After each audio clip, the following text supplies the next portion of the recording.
participant list. Thanks everyone for joining.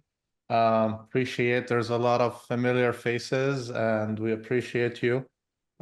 This is our 8th webinar this year, and we're very excited about the type of people we had on and the topics, and trying to share meaningful and impactful things with our fellow friends and investors. So this month, we wanted to do something different, and we always talked about the market and investment strategies and diversifying. Today, it's all about people, partnerships, how we approach it, what we've seen, why we like it, why it's something overall positive, but it has a lot of pitfalls, and thought that in the spirit of presenting partnership, I wanted to have my friend and partner Marquice take the lead today. And so we're going to listen to Marquice and a lot of the wisdoms that he's seen in his private and public work, and hopefully have an engagement conversation today. Sounds good. Thanks, Al. I appreciate it. So today we're going to talk about our lessons learned in partnerships. And before we get started, I want to make sure we're above board. This information is for educational purposes and does not constitute legal or financial advice.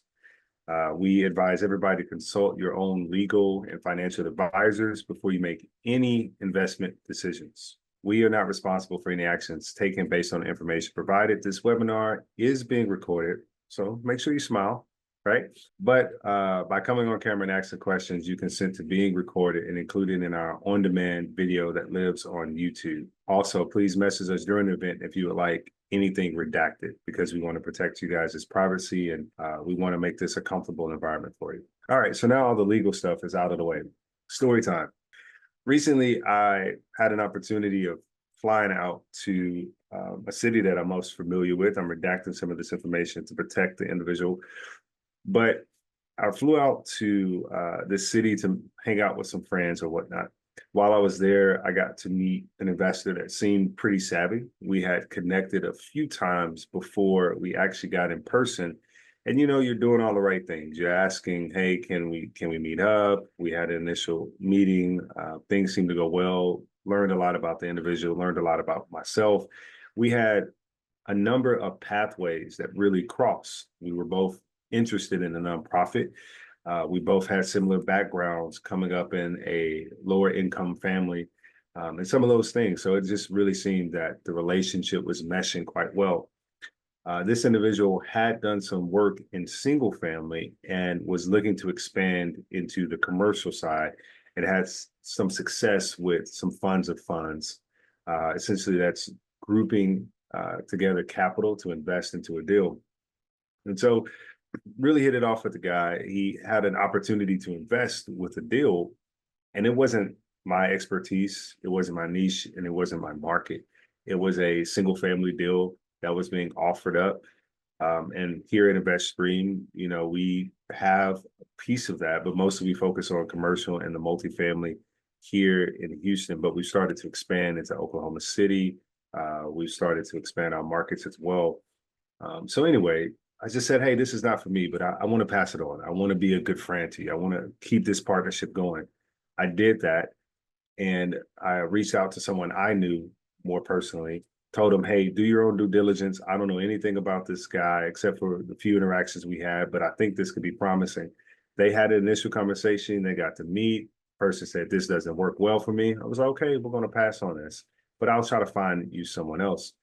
Come to find out, y'all, this first person I was telling you about that we met in person, that guy had been recycling the same deal to multiple investors. And there was a community of people that was saying, bad blood, don't invest with this guy. You won't get your money back. This is why partnerships are important. This is why doing your due diligence is important. And this is why having a network is important, because it protects you from the bad apples that are out there in the commercial real estate and single family real estate. And so when we think about why do partnerships matter, I want to ask you, has anybody had a similar experience where you realize this partnership needs to end right here and not go any further? Or does anybody have an experience where the partnership went really well and it got you a deal or it expanded your business? Anybody have an example of that? I can add to that. And it's funny that you said that. About an hour or so ago, I just was reached out for someone that reached out to me on Facebook, and I guess he was wholesaling, and I am actually a licensed Texas realtor. So I have to be cautious on, disclosing myself and what I do, and the I guess the wholesaler, or he called himself a advocate or a counsel. He wasn't licensed, and he was telling me how he's doing these deals and how he can do deals for me. And that was red flags for me right there. It's like, hey, there's certain roles that you can play when you have a license. There's certain roles that you can't.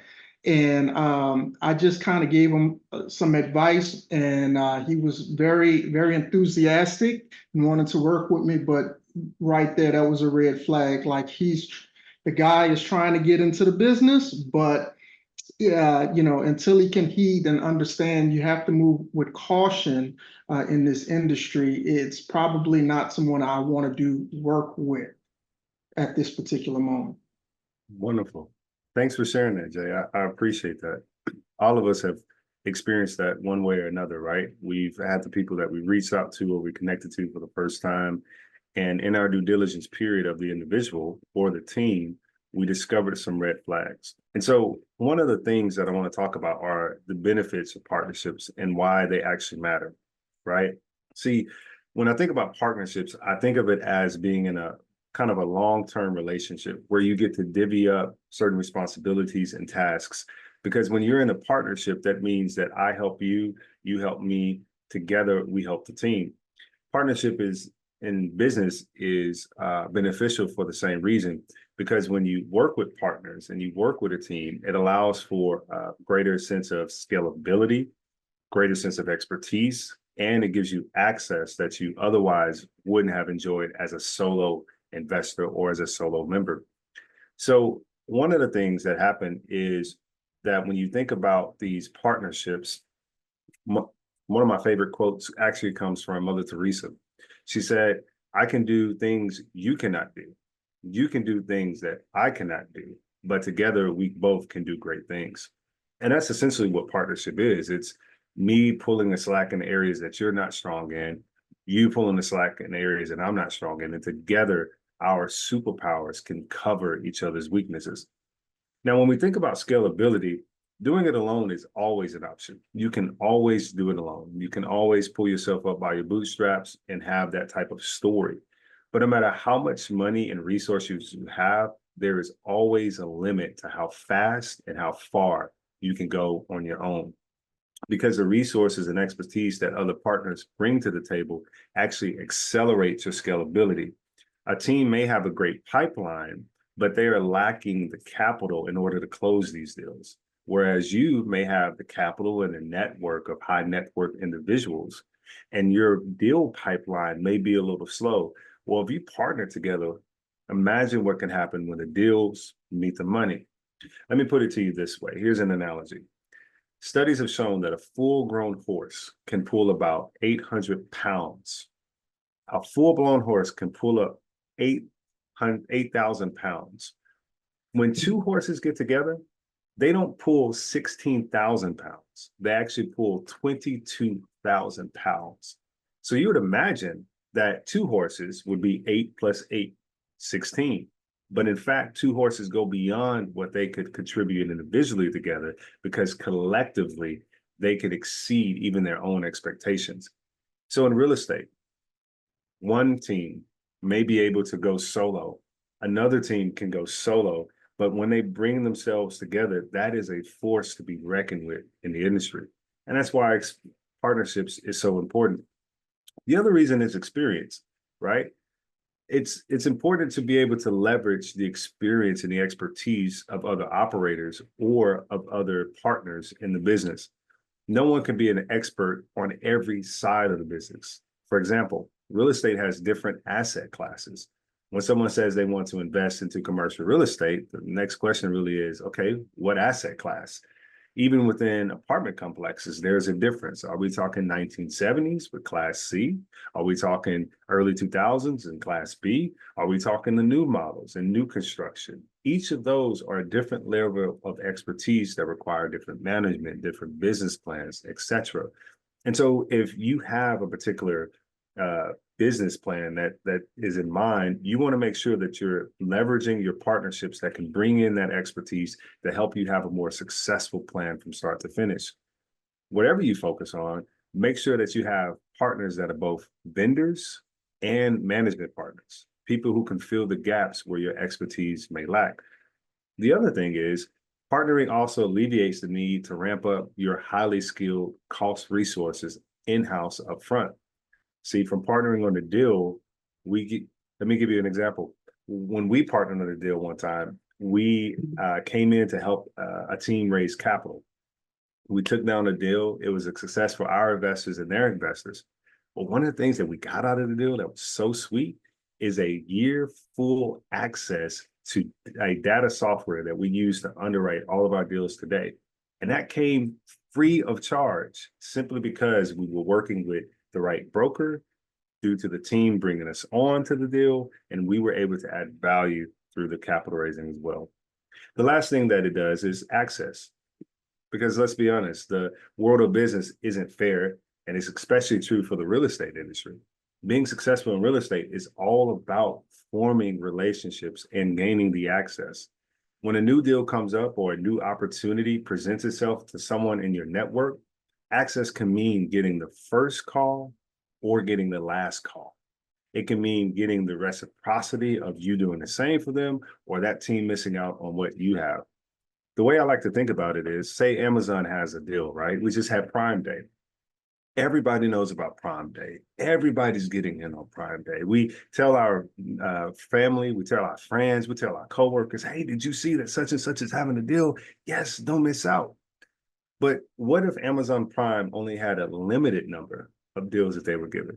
What if they chose a limited number of products and only a limited number of deals on those products? Eventually, that advertisement that you do for Amazon isn't going to be going out to the masses. You're going to make sure that your people in your network, in your family, and in your circles get the deal first because it's limited. Many times that's how commercial real estate is. Brokers are going to call the teams that they know can get the deals done.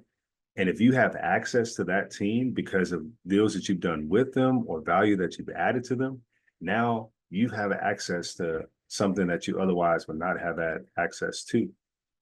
But keep this in mind, no matter which direction a partnership may go, even if it goes south, you can always walk away having benefited from an experience. Never waste an experience. Always take an opportunity to learn from it and to grow from it. When we think about commercial real estate, there are actually many, many different partnerships that are in play. These type of partnerships can come from realtors. They can come from lenders, which are local banks. These can be hard money loans, large bank, third-party lenders, the like. There are leasing agents and insurance agents, right? And leasing agents are not the same as realtors. Realtors are trying to help you buy a product, a property, or to sell your property.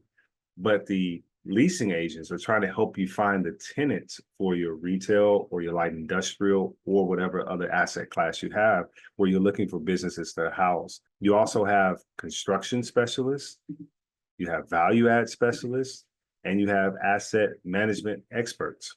These are going to be important because, as we talked about before, with your expertise, you want to find the right partners for your deal. If you have a light industrial development that you're building, you don't want the construction company that has been building apartment complexes for the last 30 years and this is their first product. You would probably prefer the light industrial company that's built small business parks that have built in your market. Those are the kind of partnerships that you want to have access to, that you want to bring onto your team because you can leverage their experience. The other thing is with asset management experts, this is especially important if you're investing in a new or an unfamiliar market. If you are in a new market and you don't understand the data, you don't understand the rents, you don't understand some of the expenses that come with that, one of the keys to success is finding a management company. They probably have 1,000+ units that they have managed in their portfolio, if not more. I guarantee you they know exactly what things are costing, from taxes and insurance, from contract work to water and utilities. They can tell you the rents. Having that type of partner that's boots on the ground can really edify some of the things that you're doing. All right. So before we move on, any questions? We should say any stories. Yeah. Any stories? Al, you want to share one? I know you have a bunch of them. Yeah, I was listening to your sort of tangible, hard benefits, if you will. And there's a lot more that is more on the intangible. Um, having fun with people, working in a team, enjoying the moment, going through adversity when the market turns around and you meet with people and you're both, you're sharing the concerns and the struggles and you're kind of brainstorming how to work it out. And so having that fun element of being part of a tribe and also, on the good and on the bad. And my only thought kind of went to like how Investream started altogether, right? It was a wild idea by my best friend and cousin Yusuf, and turned into a conversation. A conversation turned into let's put our brain and efforts together, and together we'll succeed.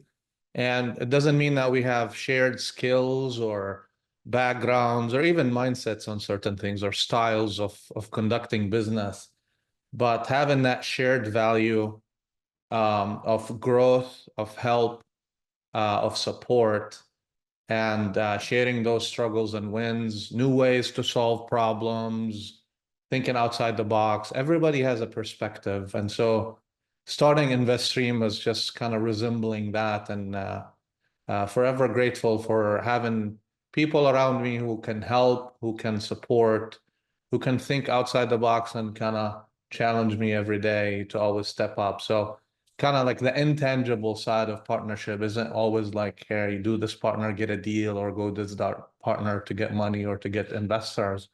There's a lot that goes beyond being in part of a community or a family. Wonderful. Thanks, Al. It reminds me of a quote I heard when it was by Immanuel Kant when I was studying philosophy. He said, never treat a person as a means to an end, but treat them as an end in and of itself.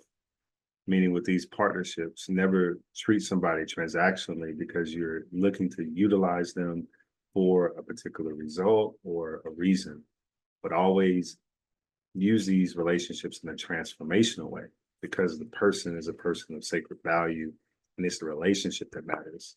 Because if you can create a relationship with a person, the deal may not come the first time, it may not come the second time, but when you have that strong relationship with somebody, it will weather the storms. It will cement those partnerships, and it will get you the access to some of the resources and tools that you need. So that's exactly right.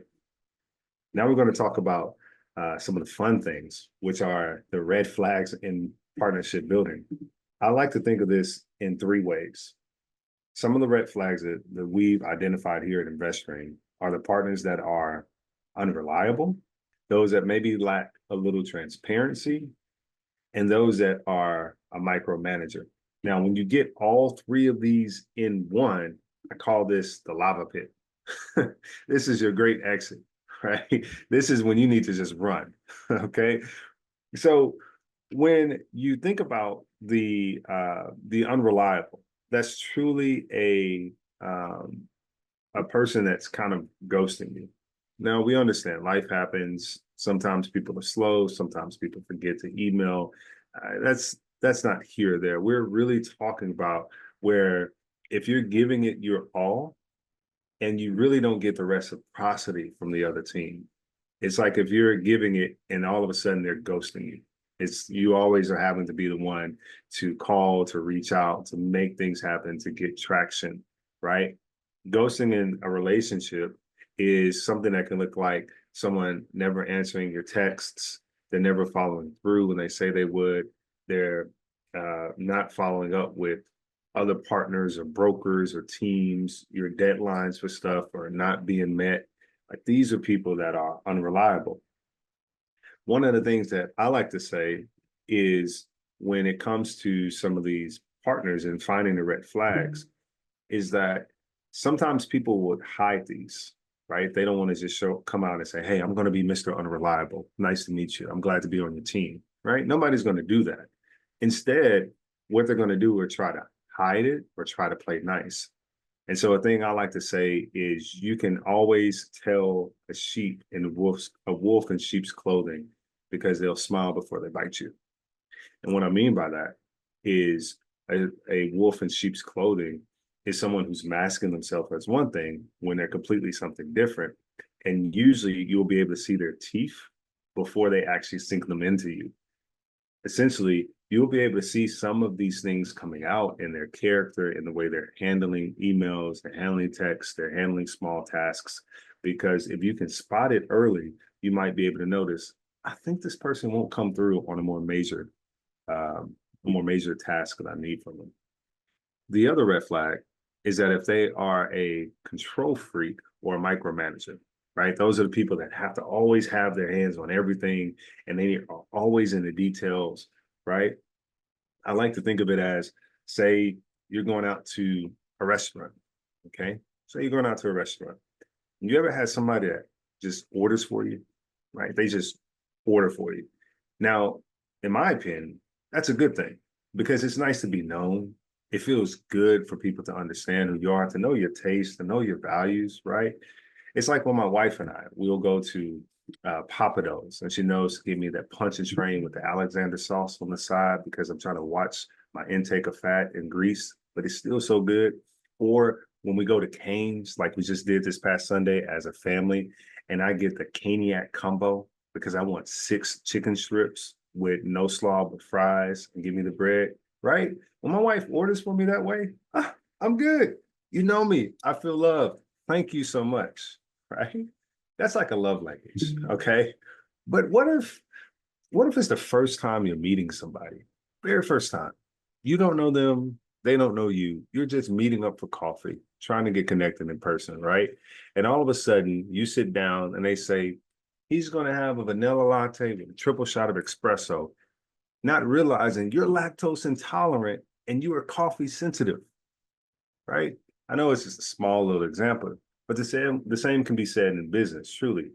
If a person doesn't know anything about you, but they're trying to control the entire situation without asking for your input, without asking for your value, without asking what do you think, what do you bring to the table, chances are they might be a micromanager. This situation can come up when you are underwriting or you're looking at a deal and you say, hey, I don't think that we can push the rents this way. I don't think that we can really push income. I don't think we can optimize other income. Hey, I think you're a little bit too high on the expense ratio, right? It can come out in market research. I don't think this is a good area because of crime, or it is a great area because of crime. Whenever you're trying to add value to a conversation, but someone is just constantly shutting you down because they feel that they know better, that person might be a little bit of a micromanager, right? Now, Yeah. don't get Let me jump in here just yeah. quickly. Those are awesome analogies.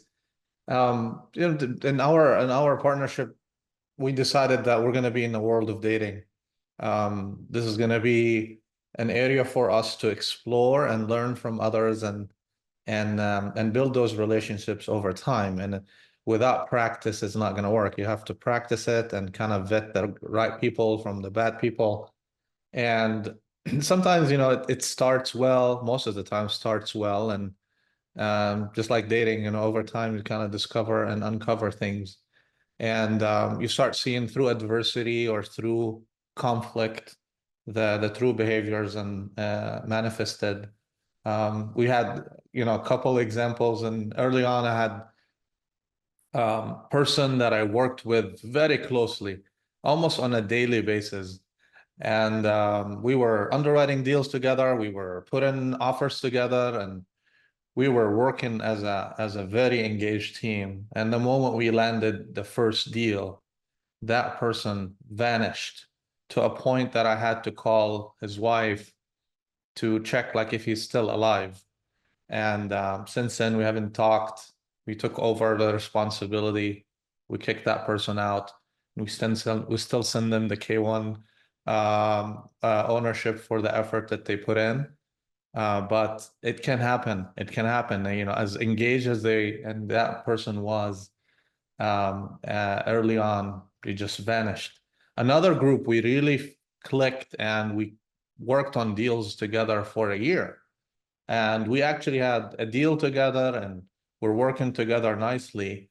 But over time, the arrogance started to kick in, that they know better. They need to have the final vote. They need to have the final say. And even though if we're in the wrong direction sometimes, it's still they need to have that elusive perception of control, that they're in charge and they're in control.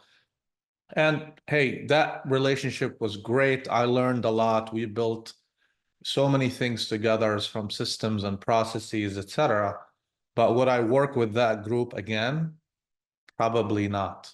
We'll have that deal, we'll close it, we'll distribute the returns to our investors, and so long. So, you know, things can happen early on. It'll be a rosy phase and you move into some conflict and tension. But sometimes it's good, you know. Thank you for your, you know, for all the experiences we shared. I learned a lot. You learned a lot. We move on. Thanks, Al. It's a really good point. So the final thing here is the lack of transparency. In my experience, this has been a little bit more of what is common in the industry because everyone wants to seem that they're a big shot or that they know what they're doing or that they have this extensive network and portfolio. But the truth is, when the rubber meets the road, a lot of this stuff gets exposed.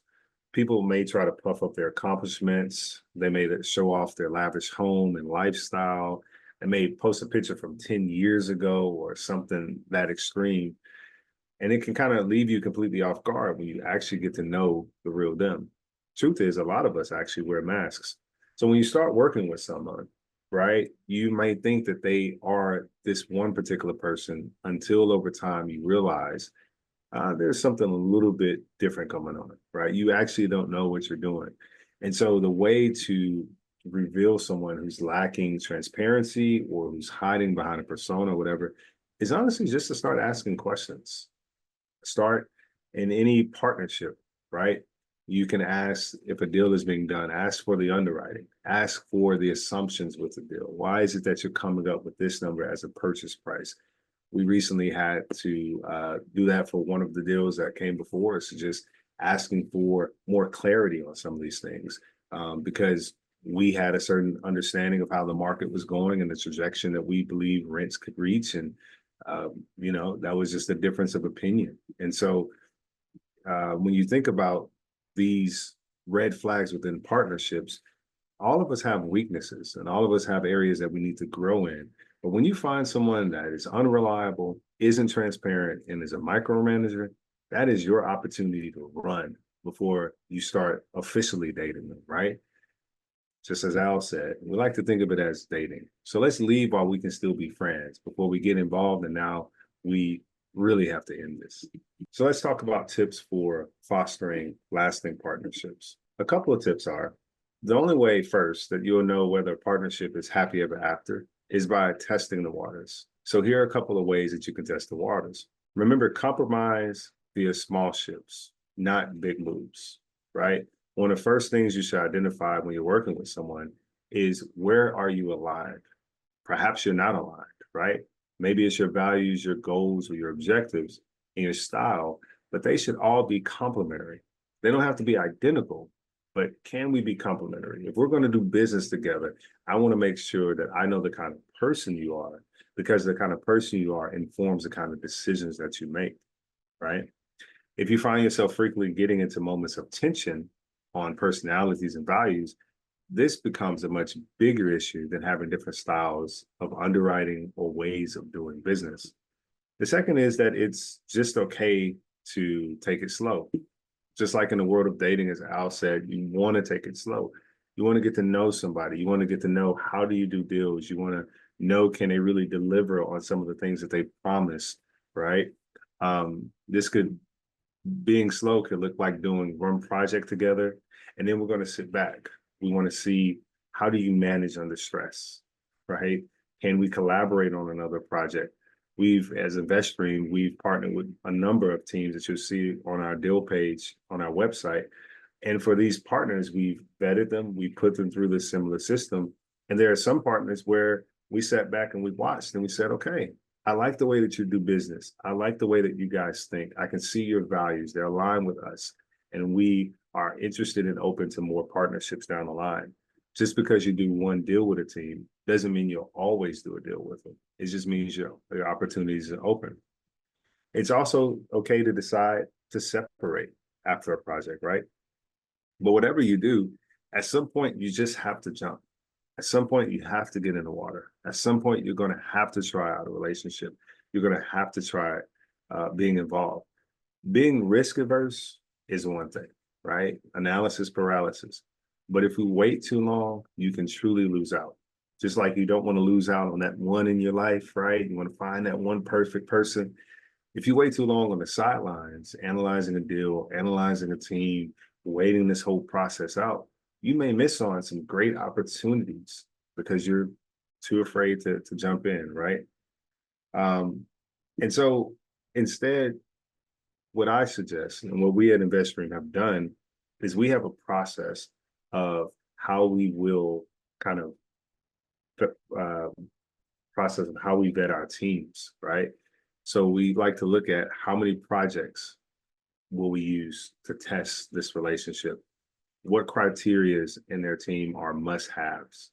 Where might we be more flexible? So for example, when we're looking at light industrial and we want to partner with other teams, or specifically when we're looking at construction, we want our construction partners to have experience in light industrial and not apartment complexes.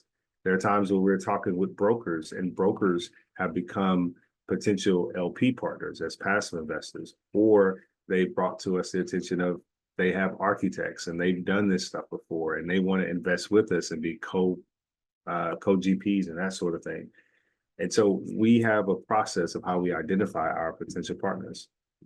But at the end of the day, you have to remember that, relationship building is the name of the game. At the end of the day, commercial real estate, even single family real estate, it's all about relationship building. This is me with Rod Cleef. Rod Cleef is one of the mentors that's in real estate. A lot of coaches that are out there, a lot of other people. I decided to participate in his network and to get involved with different types of people and to get to know their stories and investments, and that led to some other opportunities. And even next week, I'm going to be featured on Rod's podcast simply because of networking, connecting with the right people. And he has over 20 million people that are listening to his podcast. And had I not been building relationships with people in my network and with Rod, that opportunity wouldn't have presented itself. And this is where we met. Although my memory says that we met the first time talking about food, but actually we met the first time at Rod Cleef event Yeah. two summers ago. Yeah, this is actually right. That's right. That's awesome. Congrats on the podcast and all the best. Listen, nobody's perfect. We have a process. We learn from our mistakes. The reason we're doing this podcast is to share kind of like the good, the bad, and the ugly. So we learn from it, you grow and you build on it. But ultimately, you vet all you need. You still have to jump. You still have to commit to a project. You measure the risks, and you jump. And that's how we started. Our first project, we was part of a network. There was a lot of recommendations and referrals. We got into a good project. The team had a great track record. The project underwriting was reasonable. And we said, okay, we're jumping in. We're going to show up and roll up our sleeves. And we're going to bring in our investors. Now, do we know like how things are gonna turn around and all the details of how things are gonna work out? No. But have we done enough to be the right fiduciaries for our investors and making sure that we're responsible? I believe we did. You know, come to face that our very first project is the most difficult because on day one, the seller was fraudulent. We discovered things that he deceived the banks and the broker and us. Um, a big one that kind of ended up burning a lot of our cash reserves to turn the property around. And anyways, that's just a side story. But the good story is you get to see people under tension, right? You get to go into those meetings that we want to work with the lender and we want to work with the property management, and we're burning that cash and we're depleting that reserve, and we still have a long way to go to turn the property around and get the maximum income and optimizing the expenses and having happy tenants and all that fun while starting sort of from underwater. And they're just the dynamics of the team. Obviously, in hindsight, it's kind of fun to watch and recollect is, people just freeze. Some people just freeze and don't take action. Some people start talking about theory and what should be and what should be and this should be. And I'm like, there's no time for should be. We're in this problem and we need to solve it. We need to go. Who's willing to chip in with their own money? Who's willing to support this deal? Who's willing to go to the property on a weekly basis and making sure things are run right? And you'll be like, oh, I thought everybody was part of the team. What happened? And you're just taking mental notes that I'm okay, these two people I'm gonna work with on this, but those three, definitely not. You know, as a team, ultimately we pulled it off and the deal back into stable zone. But it was just that perfect storm of you've done your due diligence, you work with the team, day one, hit the fan, and then start going into that tension and working under stress and kind of seeing the quality of the people and what they're made of. Thanks for sharing about that deal as well. Sometimes people don't want to show the ugly side. But even in that, there was an opportunity because of the relationship that you all built with the lender and the team. And so our partnership strategy here at Investream is that we want to develop a handful of partnerships over time, just a handful. We really don't want to cast our net wide and start dating everybody. We want meaningful relationships, right? It's just very similar to the real world. If you start hanging around with everybody, eventually you're going to get something that can damage, right? We just want to hang out with the right people. We want to vet our people. We want to develop a handful of these partnerships over time. And then in the end goal, we want to partner with 2 to 3 groups max in these different markets. These are our people. These are the people that we vetted. We've been in the fire with. We've seen them under stress. We know how they can handle with asset management or construction or value add. We know these things about our team, right? And we want to use early stages to learn what works for us and where we want to go with these themes. And so this is actually a part of this story is truly how Al and I met. In the Rod Cleef video, one of the things that happened is Rod Cleef has this mentorship program, right? A lot of these people have mentorship program. A part of my story is my wife and I were going to have a kid. And so she was like, hey, you can do this, but don't put us in debt. I was like, okay, fine. I won't pay for the mentor, And so I had to network and I had to grind. I had to show up to boot camps and show up to different events.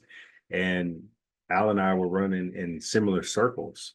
And so we got notice of each other all the way in Denver, Colorado. Denver, Colorado is one of the first places we met there in the picture I showed you with Rod. And so we connected. We met in Houston. We met at another meetup. We realized, hey, you're in the same rooms that I'm in. You have a love for food, like I have a love for food. Let's go eat food and see where this thing can go, right? At the time, I didn't know he was pulling a strategy on me because I was a newbie, but he was definitely running the play, right? And so long story short, eventually we started underwriting deals together. We got to know each other's character. We got to know each other's heart. We got to see each other under stress. And eventually it led to me being a part of the Investream team and us taking down deals together and making an impact for our communities. And so sometimes these things start small. Sometimes you have to go through the development process. But man, when you find your people, you find your trusted team members. Al, you want to talk about any of our recent projects or Yeah, I anything? mean, if maybe this is perfect because this kind of shows our projects. Every project has a story, and I'll just briefly touch on, and we'll open it up for everybody to share their thoughts and stories as well. I mean, the first deal, it was hard work of underwriting, networking, finding the right people, going through deals and submitting offers and working through that those trenches. And so that was kind of how we built a relationship. Is showing up. We were willing to do things that people don't want to do and work sort of the mundane stuff just to get started in the industry and add value in our capacity. And then, deal number two, we actually got the deal. And we're like, okay, that's too big for us, but we want a bigger partner to work with us on this deal, but we already have it. So we had more leverage on that deal, and we brought in an amazing partner who has helped us. And that partner we worked with actually met in multiple networking events. Again, dining together and sharing stories, and one thing leads to another. They were on the top of my list to call when we got the deal. And they understand how we write and offer on deals, and they went through our process multiple times and they trusted our work. And so it was kind of like put on a plate in front of them instead of them kind of chasing it. So that was another way we built relationships. Third deal, we worked together for a year as a group of running every single Houston deal that can be. I think we probably underwrote 100 deals. We made offers probably on 15 of them, and it was just crunch time. And we got to see the systems, the processes optimized. We were looking at a deal on Monday, making an offer on a Wednesday. That's how efficient we became together. So kind of built that rapport and trust of our abilities, but also the way we think about deals and risks and kind of contingency planning, et cetera. So a lot of it, as you can see, is a lot of meetings, a lot of testing, and I call it practicing, a lot of practicing as well together. Even if you don't have a deal, you can still work together on a deal until one connects. And then, from these relationships, we're like, okay, I want to work with you again. So the last deal was a repeat with one of our first partners. We're like, you guys are transparent, trustworthy, you deliver, you communicate well. And whenever you have a deal that we're not aware of, just pick up the phone and call us. Would love to work with you again. And so the fifth deal, we almost spent no effort on other than helping them in their own deal. So we brought them a deal, and a year later, they brought us a deal back. So it was kind of the ultimate story of partnership. So I consider that relationship on cruise control. It doesn't mean that we're going to continue to develop that relationship and work on the next thing. So every project has its own flavor, but ultimately it's you network, you put yourself out there, you add value, you don't wait for any return, and then ultimately you develop relationships, partnerships, and a flow of deals that sometimes comes while you're asleep. So these are our 5 deals under management. We've worked in multifamily early on. We're evolving into office, warehouse, industrial, ground up development, multifamily ground up development. We're expanding into senior housing, ground up development as well. This is becoming one of our passions in the past few months. So we're navigating the market. We have foundation and managing assets under in the multifamily space, but now we're expanding beyond that. All of our projects to date has been in Houston. The last 2 that are upcoming right now are actually in Oklahoma City. Thanks to our great addition of Uncle Wes. who I convinced back to come back from retirement with his vast development experience and his hospitality, developing his own restaurants, shopping centers. So great assets to add to the team. He's my buddy. He's not my uncle. He's not that old. And we work hard together on our deals. And we have now a huge team in Oklahoma City that is supporting our journey. So we now have two teams, one in Houston and one in Oklahoma City, that are helping each other and learning from each other. All right, Perfect. Marquice, let's wrap it up and open it Yeah. up for people to share thoughts, feedback, questions. I know these topics are soft, but they matter a lot. So I'd love to hear some thoughts or stories if you can share. Sounds good.